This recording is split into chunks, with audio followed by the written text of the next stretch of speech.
let me see if I get this right.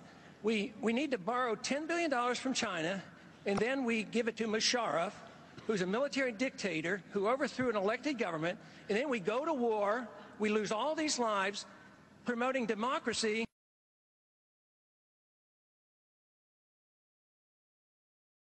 Thank you very much. My take-home message from today is that my family and others who have lived their entire lives in Iraq don't know what's going on because it's chaos, there's no law, there's no order, it's anarchy. So for anyone to be sitting here 7,000 miles away, we can't know what's going on there. So I don't have time to address all of Dr. Pillar's points, but I do want to comment on his comment that the Shia owe the U.S. a thanks for the overthrow of Saddam. Let's keep in mind that in 1991, it was the American administration who encouraged the Shia to rise up against Saddam Hussein. We said, we will back you up. And then they were nowhere to be found, and 10,000 Shia were massacred.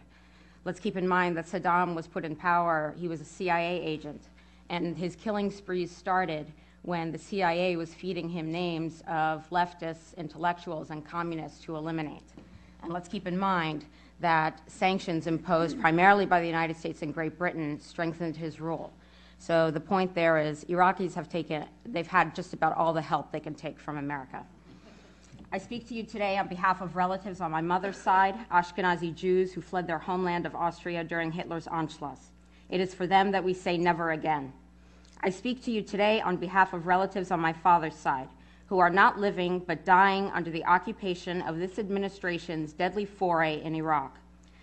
From the lack of security, to the lack of basic supplies, to the lack of electricity, to the lack of potable water, to the lack of jobs, to the lack of reconstruction, to the lack of life, liberty, and the pursuit of happiness, they are much worse off now than before we invaded. Never again should apply to them, too. On my first day in Basra, December 25th, 2005, my family's house lost electricity. On the second day, we lost water. On the third day, we lost telephone service. One cousin said, "I think tomorrow we won't have air." He was joking, but with the hundreds to thousands of tons of depleted uranium that continue to fall on Iraq as I speak, every breath is tainted. Depleted uranium is the most likely etiology for the 600% increase in Iraq's infant mortality rate and 300% increase in pediatric leukemias and lymphomas after 1991. It is also the most likely cause of Gulf War syndrome. During the 42 days of the 1991 Gulf War, electricity power stations, telecommunication centers, and sewage treatment plants were destroyed. Their repair or replacement was impeded by economic sanctions. To this day, 15 years later, water from the tap is contaminated, as I accidentally proved during my stay. Families have to buy their water from special stations. For families who can afford it, bottled water is better for drinking, which provides economic gain to Kuwait and Saudi Arabia. Between my visits in 2004 and 2006, there has been no reconstruction in Basra. Bombed buildings remain a constant reminder of our aerial campaigns. One cousin taught at a primary school that was bombed during shock and awe. To this day, the structure is damaged and unusable. Streets are filled with garbage and sewage, undrivable because of bombing damage and general disrepair. New traffic lights were installed while I was there, but due to limited electricity, they're non-functional. Hospitals throughout Iraq were crippled by sanctions as well and have been unable to recover.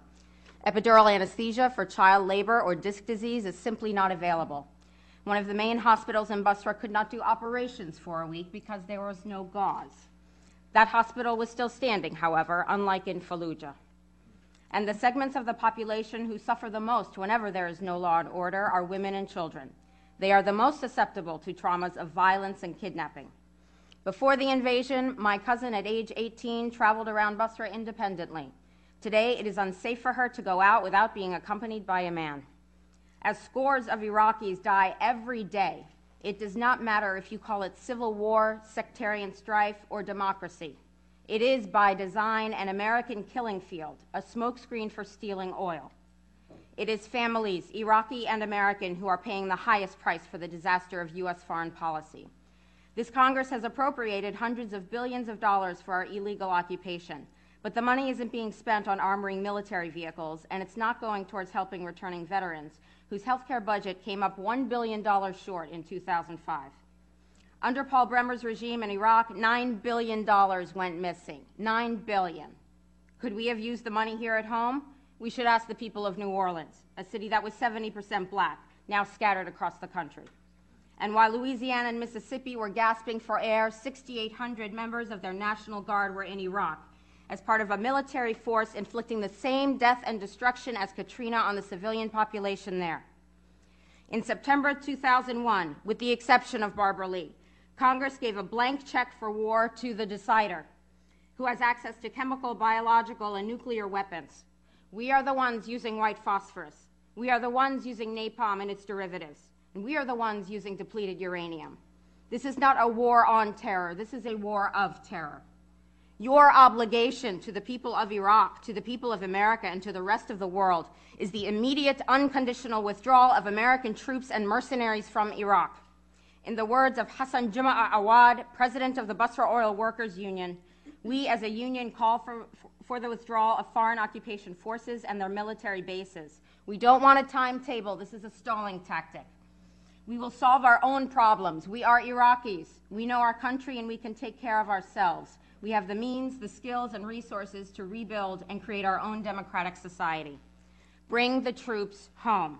Make it your #1 priority as if lives depended on it, because it does.